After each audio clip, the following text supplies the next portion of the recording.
For number 2, we're asked to find the x and y intercepts algebraically. So just like on number 1, to find the x-intercept, we need to set the numerator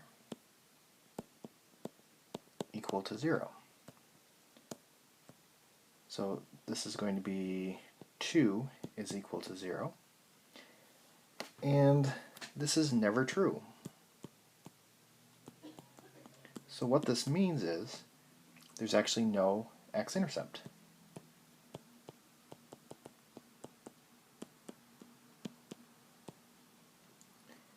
And for the y-intercept,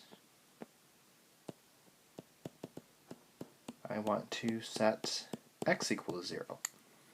Now, one thing I forgot to do was I usually like to write these without the functional notation, just because we're dealing with x's and y's, and it's easier to think about x's and y's in this case rather than functional notation. So I'm going to change that, and I'm setting x equal to 0.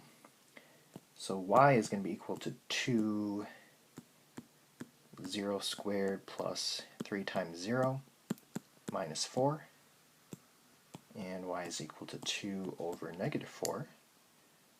So then y is equal to negative 1/2. So in ordered pair notation, this would be 0, negative 1/2. And those would be our answers.